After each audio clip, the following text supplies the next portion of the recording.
Hello students, कैसे हैं आप लोग। आई होप आप लोग अच्छे होंगे। आज जो मैं टॉपिक लेकर आई हूँ वो एजुकेशन 4 में 1813 का आज्ञा पत्र है, जिसको आज हम लोग पढ़ेंगे। तो 1813 का आज्ञा पत्र को पढ़ने से पहले हम लोग ये जानेंगे कि ये जो कंपनी हमेशा 20 वर्ष के बाद जो पुनरावर्तन करती थी तो वो कैसे करती थी। तो थोड़ा हम लोग इसके चार्टर के बारे में पढ़ेंगे। मतलब 1813 को पढ़ने से पहले जितनी भी चार्टर है, रेगुलेटिंग एक्ट है, सबको हम लोग आज पढ़ेंगे। तो देखिए, आप लोगों को दिख रहा होगा, मैंने यहाँ पे लिख भी रखा है।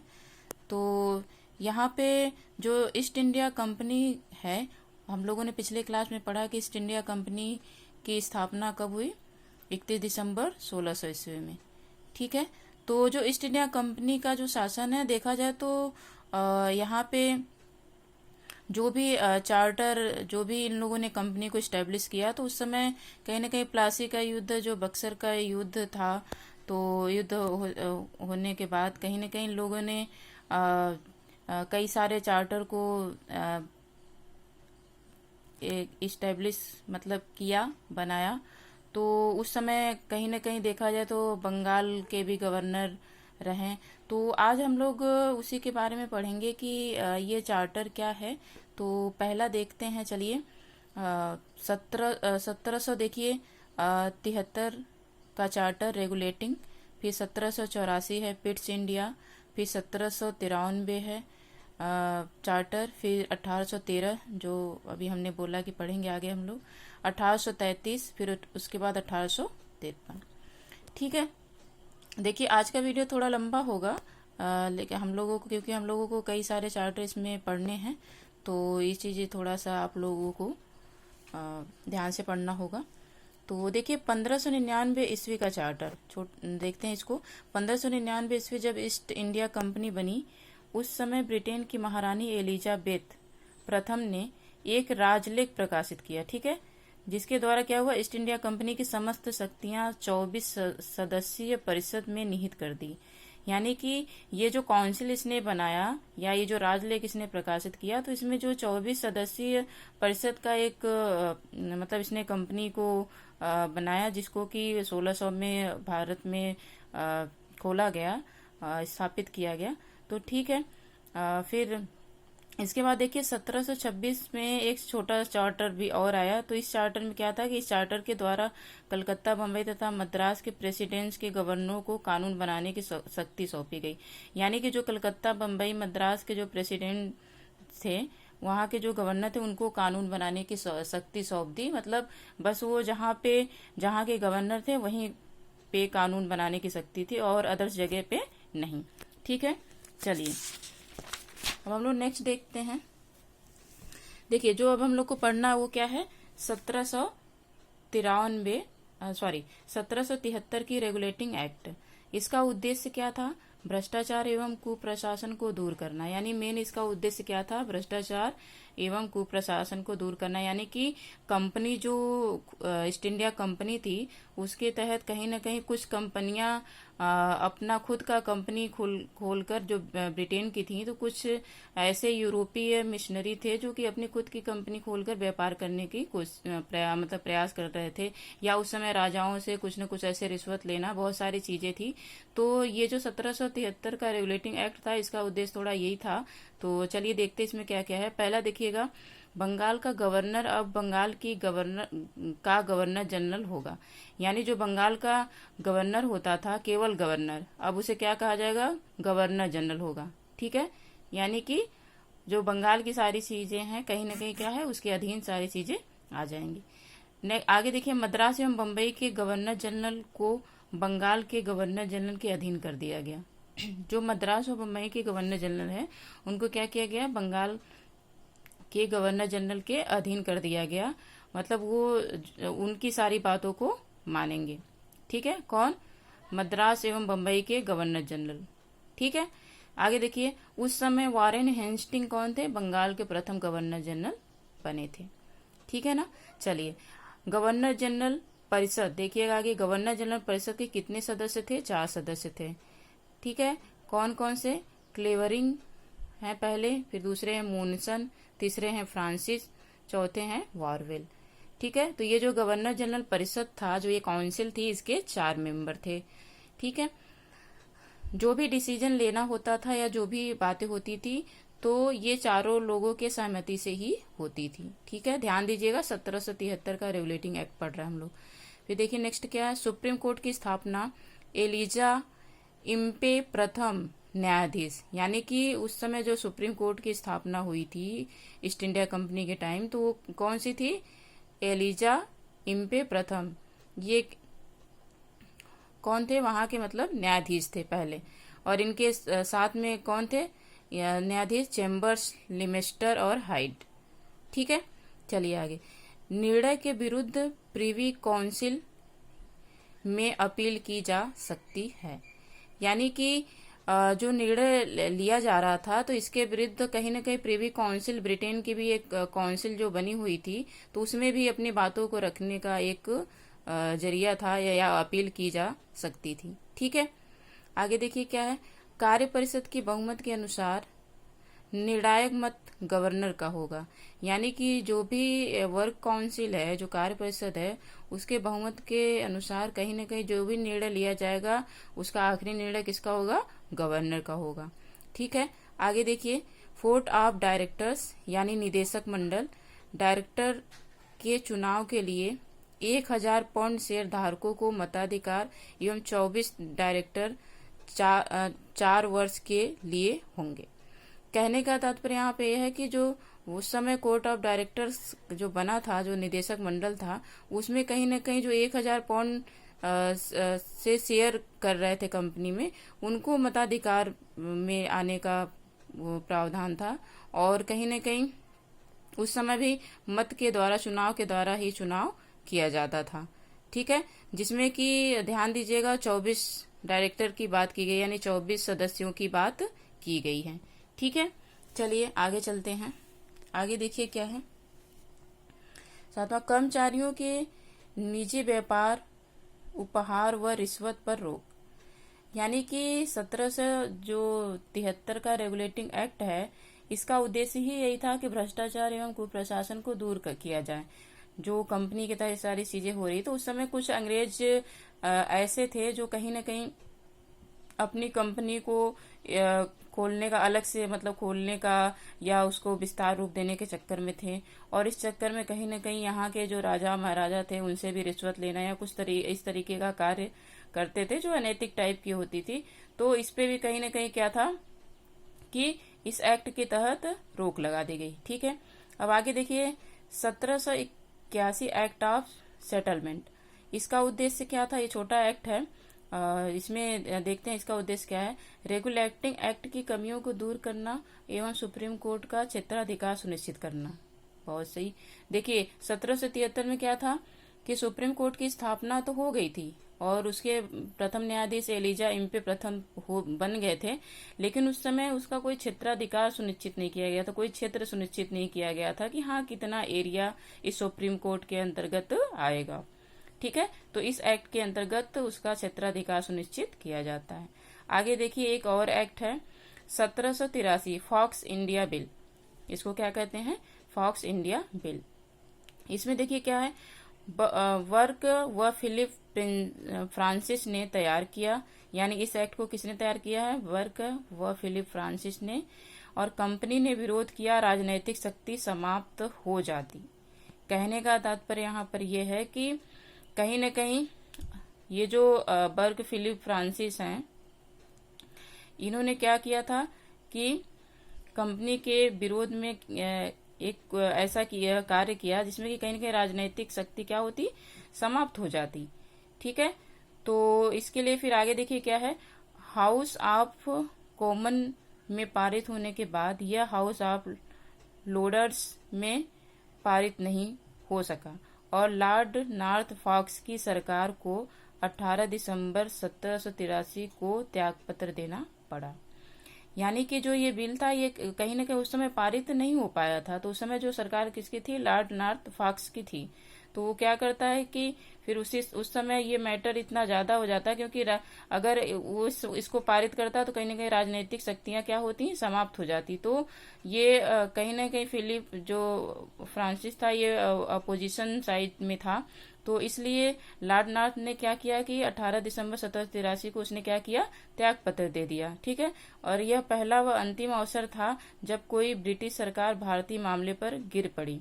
यानी कि जब इस तरीके की जब बात हुई थी तो कहीं न कहीं ब्रिटेन में यह पहला अवसर था, पहला व अंतिम अवसर था जब कोई ब्रिटिश सरकार क्या था, भारतीय मामलों को लेकर गिर पड़ी थी। ठीक है, इस चीज को ध्यान रखिएगा। ये इम्पोर्टेंट है, पूछ लेता है पेपर में कभी कभी। देखिए, इसके बाद जनवरी में यंग पिट प्रधानमंत्री बने, यानी कि 18 दिसंबर को त्याग पत्र देते हैं लॉर्ड नॉर्थफॉन्स, और जनवरी में यंग पिट क्या बनते हैं, प्रधानमंत्री बन जाते हैं। चलिए आगे देखते हैं। आगे देखिए 1784 का पिट्स इंडिया एक्ट। जो 1784 का पिट्स इंडिया एक्ट है, इसका उद्देश्य क्या है, कंपनी पर अपने प्रभाव को मजबूत करना। यानी जो ये पिट्स इंडिया एक्ट है, इसका सिंपल सा ये था कि जो ये कंपनी है ईस्ट इंडिया कंपनी, इस पे क्या करना है, अपने प्रभाव को मजबूत करना है। अब देखिए इसमें कौन कौन सी बात कही गई है। पहला क्या है, board of control, board of control यानी नियंत्रण मंडल। इसमें देखिए कितने सदस्य, 6 सदस्य थे, और उनके साथ विदेश मंत्री प्लस वित्त मंत्री थे, और 4 प्रीवी काउंसिल यानी जो ब्रिटेन की जो एक समिति थी उसके 4 वो थे काउंसिल के सदस्य। ठीक है, मुख्य कार्य कोर्ट ऑफ डायरेक्टर्स की नीति को नियंत्रित करना था।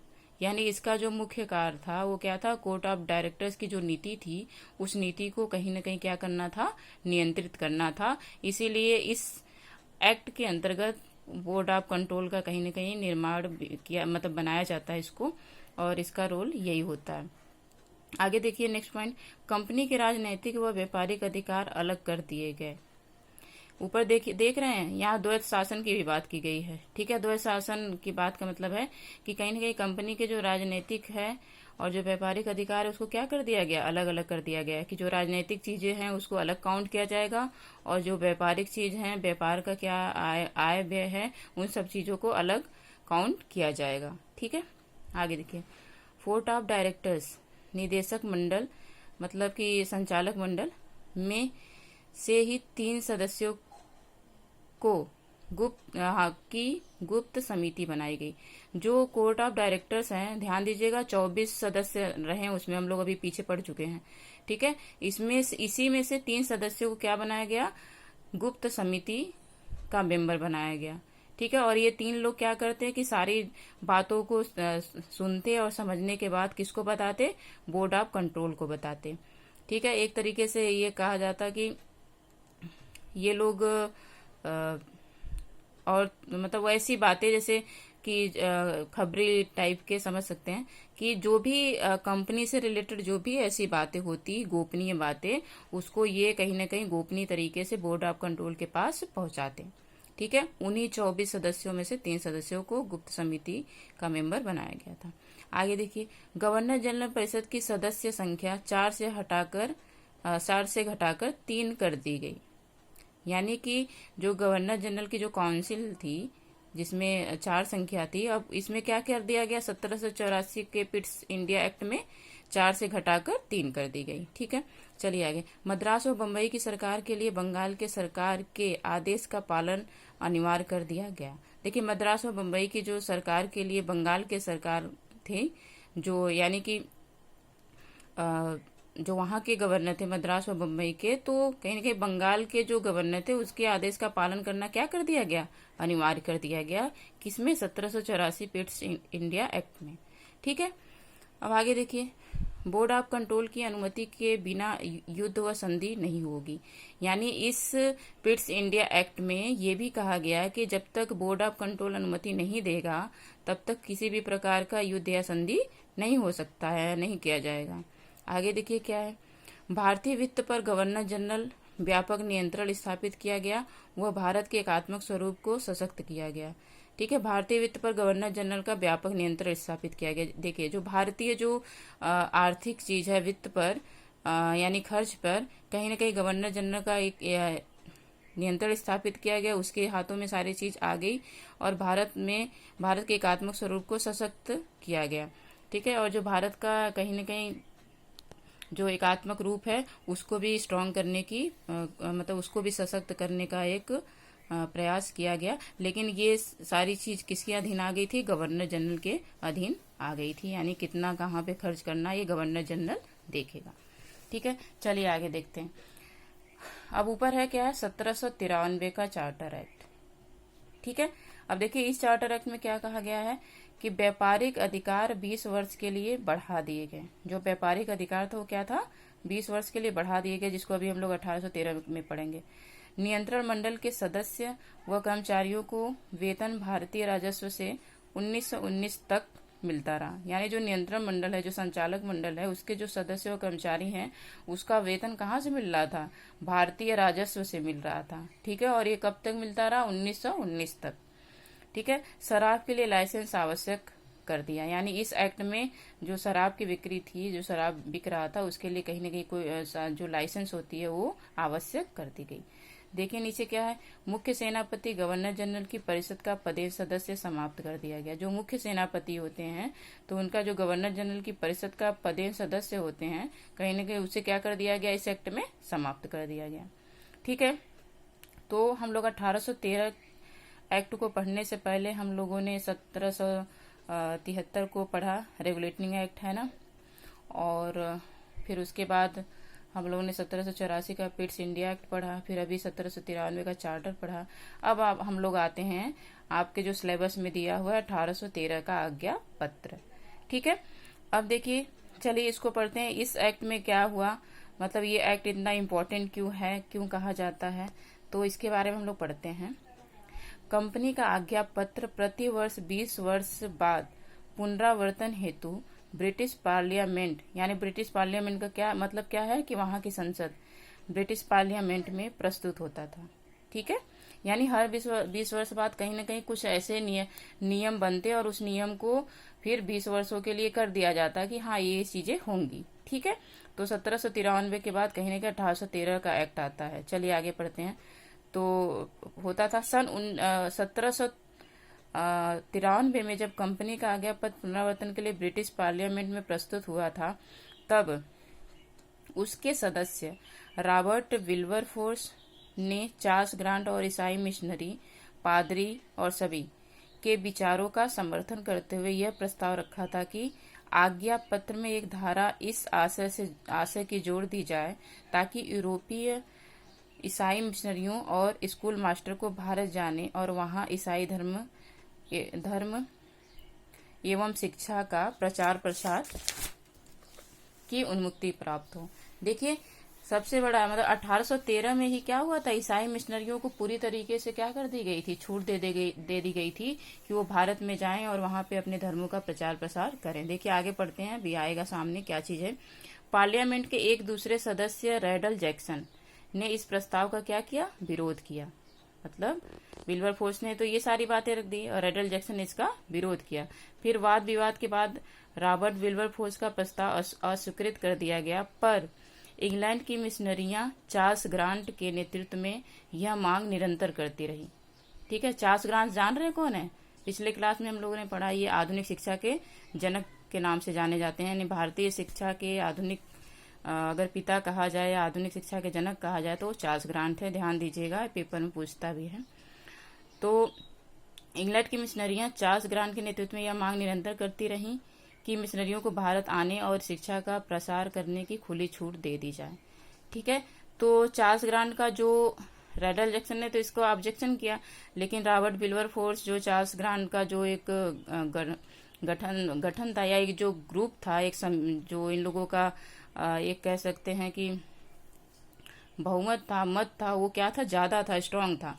तो इसलिए कहीं ना कहीं जो ब्रिटिश पार्लियामेंट थी तो इन लोगों की बातों को मानना पड़ता है, मान जाती है। ठीक है, आगे देखिए, अतः परिणाम स्वरूप यह देखा गया कि ब्रिटिश पार्लियामेंट ने अधिकतर सदस्यों के मिशनरियों द्वारा चलाए जा रहे आंदोलन का समर्थन किया। यानी जब ये देखा ब्रिटिश पार्लियामेंट ने कि ये लोग लंबे समय तक ये इतना प्रयास कर रहे हैं, ये लोग मान नहीं रहे हैं, तो ब्रिटिश पार्लियामेंट कहीं ना कहीं इनकी बातों को मान जाती है, और मानने के बाद इनके आंदोलन को देखते हुए कहीं ना कहीं क्या होता है, मान जाती है।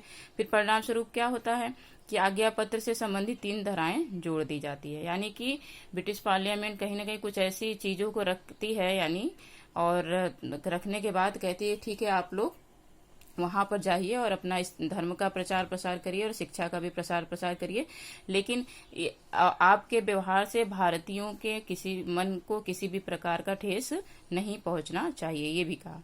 ठीक है, तो देखिए ये जो 3 धाराएं जोड़ी गई, ये धाराएं कौन सी हैं? जैसे पहला क्या है, यूरोपीय मिशनरियों को भारत में प्रवेश करने और वहां ईसाई धर्म एवं शिक्षा के प्रसार की पूरी छूट होगी। यानी जो यूरोपीय देश के जितने भी मिशनरी हैं, जितने भी यूरोपीय देश के हैं, वो क्या करें, वहां ईसाई धर्म का प्रचार प्रसार करें और शिक्षा की पूरी छूट होगी उनको। ठीक है, आगे देखिए, ईस्ट इंडिया कंपनी पर अपने शासित प्रदेशों में शिक्षा की व्यवस्था करने का उत्तरदायित्व होगा। यानी जो ईस्ट इंडिया कंपनी है तो उसके अंडर जितने भी शासित प्रदेश हैं तो उसकी शिक्षा की व्यवस्था किसकी होगी? ईस्ट इंडिया कंपनी की होगी। यानी उसका उत्तरदायित्व पूरा किसका होगा? ईस्ट इंडिया कंपनी का होगा।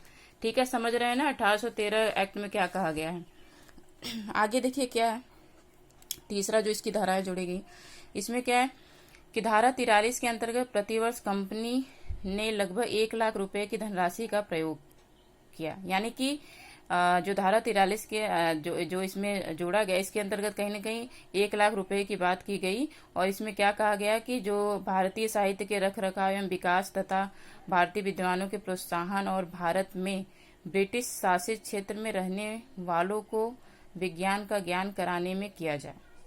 ठीक है, तो यानी इस पैसे को इन्होंने दे तो दिया कंपनी ने, लेकिन इसको यूज कैसे करना है ये चीजें मतलब सही तरीके से नहीं बताया। बस इतना कह दिया कि जो भारतीय साहित्य उसके रख रखाव और भारतीय विद्वानों के प्रोत्साहन के लिए ठीक है, और ब्रिटिश शासित क्षेत्र में रहने वाले विज्ञान का ज्ञान कराने के लिए किया जाए। तो ये कहीं ना कहीं दुविधाजनक ही था कि ये जो पैसे मिले हैं 1 लाख रुपए, तो ये कहाँ पे खर्च होगा? ब्रिटिश शासित क्षेत्र में रहने वाले विज्ञान पर, या भारतीय साहित्य के रख रखाव पर खर्च होगा, या भारतीय विद्वानों के प्रोत्साहन पर खर्च होगा? तो इस तरीके का कुछ ऐसी बातें नहीं आई थी, बस 1 लाख रुपए ही दे दिया था। ठीक है, तो इसका कहीं ना कहीं एक विवाद चलता रहा। तो देखिए आगे क्या विवाद एक निकल कर आता है। राष्ट्रीय शिक्षा पर सामान्य समिति, यानी कि कहीं ना कहीं इसी एक्ट के अंतर्गत एक ऐसी समिति भी बनाई जाती है जिसमें कुछ लोग कुछ बातों को कहते हैं तो कुछ लोग कुछ बातों को कहते हैं। जैसे कि इसमें प्राच्य एवं पाश्चात्य विवाद की बात की गई, जैसे विषय से संबंधित कि जो पैसे मतलब दिए गए हैं तो इसको शिक्षा पे अगर प्रयोग किया जाएगा तो कैसे किया जाएगा। ठीक है, तो इसमें देखिए दो प्रकार से बढ़ जाता है, एक तो प्राच्य और एक पाश्चात्य। ठीक है, मोस्ट इम्पॉर्टेंट है, ये आपके एग्जाम में भी आता है। प्राच्य एवं पाश्चात्य विवाद कौन से धारा के अंतर्गत आता है, तो आप ध्यान दीजिएगा 1813 का एक्ट है, आज्ञा पत्र है, इसी के अंतर्गत इस विवाद का डिस्कशन किया गया था। तो ये प्राच्य एवं पाश्चात्य किसमें आता है?